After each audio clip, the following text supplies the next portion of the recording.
like, komen, dan subscribe channel ini agar Aksi Mania lebih banyak mengetahui program atau informasi lain yang kami berikan. Setidaknya kita udah berjuang walaupun pahit-pahitnya Neng Ajijah nggak ada umur pun kita bukan dalam keadaan yang melihat menyerah gitu yang aja. menyerah, bukan melihat keadaan Neng Ajijah.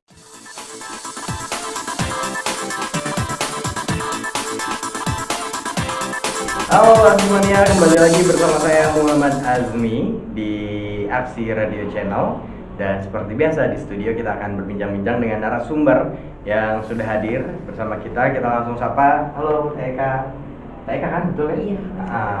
Jadi kalau Aksi Mania update, lihat-lihat berita, beberapa waktu lalu kita sempat baca banyak banget berita, termasuk di channelnya Aksi ada seorang anak atau bayi yang menderita hidrosipalus. Nah, TK ini adalah yang mendampingi perjalanan Azizah ya. Nama dari anak itu Azizah. Nah, TK ini yang mendampingi. Kita ingin tahu lebih detail ya soal perjalanan Azizah tuh awalnya gimana sih TK bisa mendampingi Azizah ini? Kalau untuk terjangkitnya di Ajijah itu di umur 21 hari. Pas itu tuh kejang, langsung dibawa ke RSPK. Dari RSPK tidak sanggup, kan harus masuk NICU anak, dilahirkan ke RSUD Karawang. Di situ dirawat di RSUD Karawang adalah 2 minggu lebih ya Pak. Ketemu tuh di CT scan, kata dokternya itu dikonsulkan ke ahli bedah saraf bahwa si Neng itu ada cairan di kepala, ya bisa dibilang hidrosipalus. Udah dirawat selama 2 minggu, karena berat badan si Neng masih berkurang, dokter menganjurkan nanti kalau si Neng berat badannya sudah 7 kilo. Pas lama lah nunggu, ada sekitar berapa bulan, November itu kita baru mulai berobat lagi karena si Neng udah mulai badannya juga udah melebihi lah, ada 9 kiloan. Kita berobat ke Lira, dari Lira kita dirujuk sebenarnya ke Hasan Sadikin. Dari Hasan kita langsung ke Hasan Sadikin dulu, nggak ke RSUD waktu itu. Cuma di Hasan Sadikin katanya kalau yang hidrosipalus kan emang mempunyai batok kepalanya itu yang akan membesar terus, katanya gitu, nggak bisa melakukan langsung tindakan. Cuma karena kita udah 4 kali ke Hasan Sadikin kan bolak-balik tapi nggak ada keputusan untuk operasi, orang tuanya Ajijah minta dilarikan lagi ke RSUD Karawang. Udah dari situ dari Lira juga dirujuknya juga sama ke RSUD Karawang. Di RSUD Karawang waktu tanggal 17 Maret De Ajijah itu sempat melakukan operasi, dirawat dapat 11 hari. Itu operasi di RSUD Karawang berarti ya? Jadinya bukan di Hasan Sadikin. 11 hari dirawat, sudah masih kontrol seminggu sekali waktu itu ke RSUD Karawang. Di bulan April Neng Ajijah kena demam. Pas kena demam, kejang lagi, dilarikan lagi ke RSUD, dirawat di RSUD dapat 5 hari. Sempet ada perbaikan, selangnya pun lancar karena waktu pas kejang itu di Ajijah selangnya sempat tersumbat. Biasanya kan pas ke operasi itu dia cairan itu kan keluar kan lewat vagina. Itu pempes pun nyampe 10 kadang 11 karena banyak, keluarnya sangat banyak. Pas habis demam nggak keluar, sampai ada baru 3 kali lah sehari semalam itu ganti pempes tuh karena kering, dibawa ke RSUD, dirawat di RSUD. Menurut dokternya ini normal katanya kan gitu, dan salangnya dipencet sama dia tuh itu normal katanya. Lancar tuh waktu dirawat mah Pak. Pas pulang lagi ke rumah dong. Aja.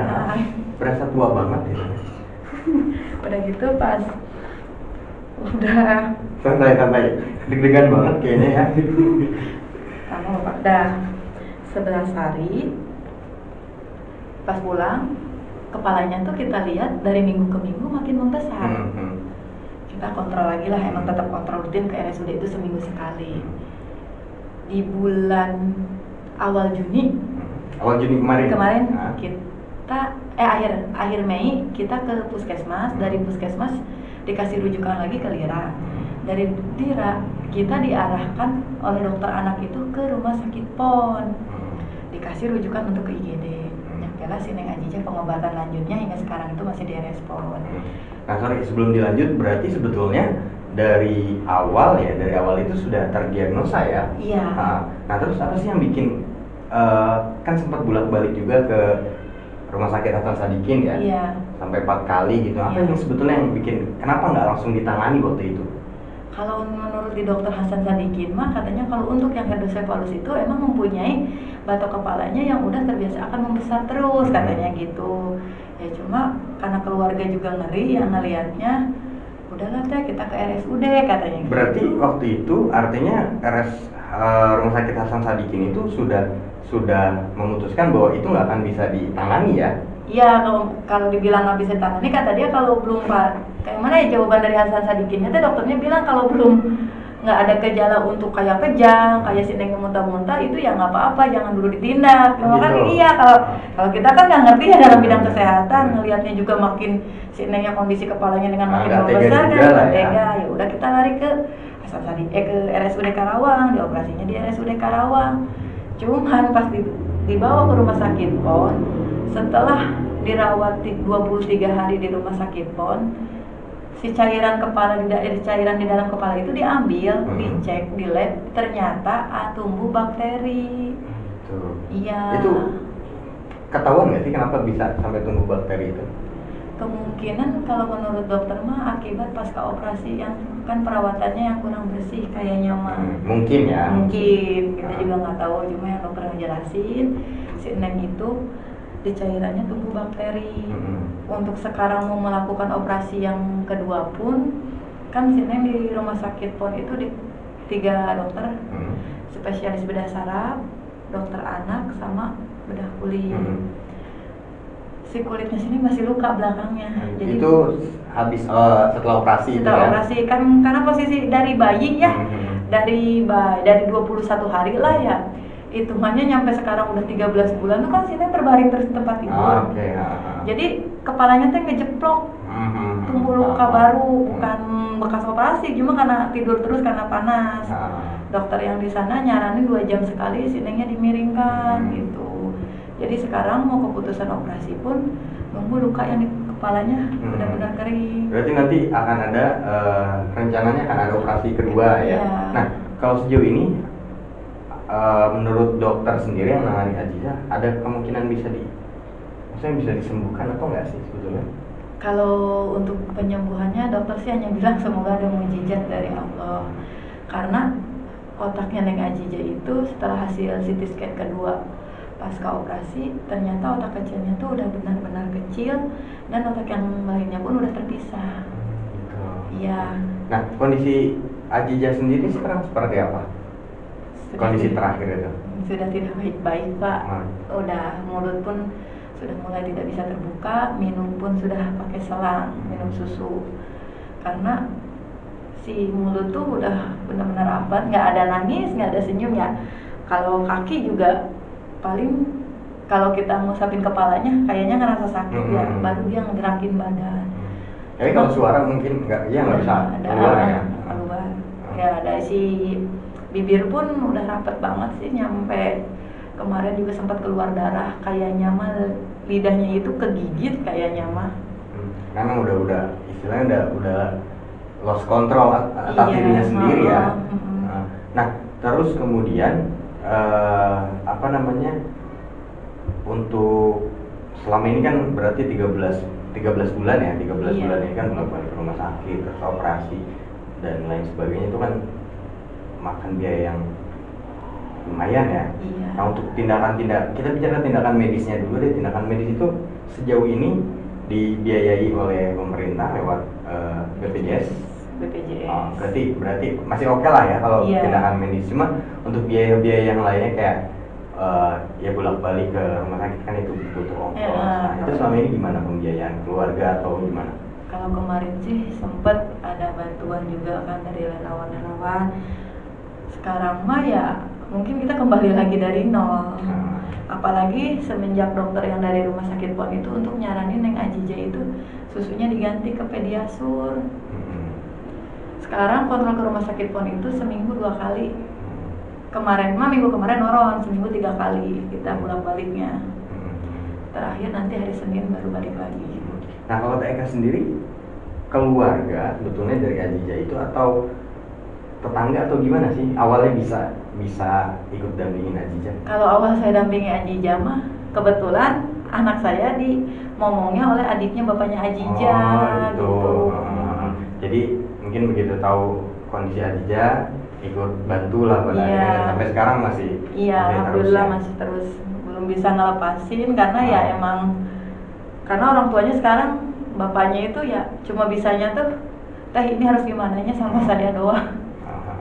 Dan apa ya, kalau saya nggak bisa ngomong apa-apa gitu, maksudnya menangani Aziza dengan kondisi yang seperti itu yang bahkan dokter pun sampai bilang hanya mukjizat yang bisa menyembuhkan gitu. Nah, kalau TK sendiri gimana tuh?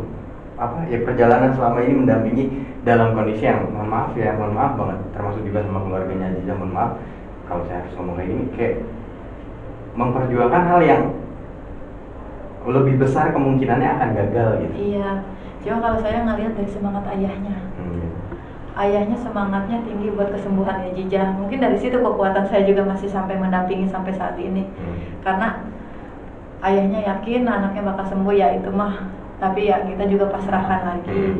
Cuma setidaknya kita udah berjuang walaupun pahit-pahitnya Neng Aziza nggak ada umur pun kita bukan dalam keadaan yang melihat, menyerah gitu yang menyerah, bukan melihat keadaan Neng Aziza seperti ini. Tapi kita udah berjuang kemanapun, obat apapun, ke rumah sakit manapun, ayahnya tetap ingin memperjuangkan gitu. Sampai kemarin ditanya juga, Kang gimana? Tetap teh masih pengen lanjut pengobatan si Neng. Ya sudah. Dan mungkin terbawa apa ya, naluri itu ya, naluri untuk kemudian membantu gimana cara, ya istilahnya gimana pun caranya harus sembuh gitu kan. Apapun kondisi dan rintangan yang ada di depan ya targetnya harus sembuh gitu. Nah terus sejauh ini entah itu tetangga atau mungkin rekan-rekan Teh Eka sendiri pasti ikut membantu juga dong. Nah terus gimana respon, maksudnya di sekitar baik itu sekitar lingkungannya Aziza atau di sekitar lingkungan Teh Eka, artinya membantunya sampai sejauh mana? Kalau untuk dari lingkungan Aziza ya kemarin sih sempat ada yang ngeliat gitu ya, paling gitu aja sih. Kalau untuk kendaraan alhamdulillah ada tetangga juga mungkin masih kerabat dari ayahnya Aziza ya memberikan fasilitas pinjam mobil lah agak ringan gitu. Pentingnya sekarang kalau untuk buat ke rumah sakit Pontianak kita cuma mikir bensin buat sama tol doang kan. Alhamdulillah gitu. Kalau kemarin juga sempat bulan awal Juni itu ada dari puskesmas sama dari kepala desanya yang ngeliat ke situ. Dari pemerintah daerah sendiri gimana Teh? Artinya ada bantuan khusus nggak atau penanganan khusus untuk Aziza ini nggak? Sejauh ini belum ada ya. Cuma udah ada laporan ke pemerintah soal kondisi Aziza. Sudah. Terakhir dilaporin kapan ke pemerintah? Awal Juni. Itu lewat puskesmas berarti ya? Iya, puskesmas yang laporin. Kalau Ibu Kejari mah di bulan April. Oh berarti sempat ada Ibu Kejari juga yang nengok. Berarti artinya memang ya sebetulnya perhatian baik itu dari pemerintah maupun dari lingkungan itu sebetulnya kuat juga ya. Tinggal yang mendampingi ini lebih menguatkan diri lagi pastinya. Nah terus keluarganya ini, maaf ya kalau agak menyinggung, kondisi ekonomi keluarganya Aziza itu seperti apa? Kalau ayahnya hanya kulit serabutan, dia pun sekarang tinggal bersama orang tuanya. Ya sekarang mah Aziza kan cuma diurus sama ayahnya ya, jadi total ayahnya nggak bisa kerja sama sekali. Ibunya? Kalau untuk ibunya agak kamu ngejawabnya ya agak nggak enak. Cuma ya kalau emang ibunya sekarang tinggal di rumah orang tuanya. Gitu. Iya, mungkin yang lain pasti paham lah. Karena apa tuh?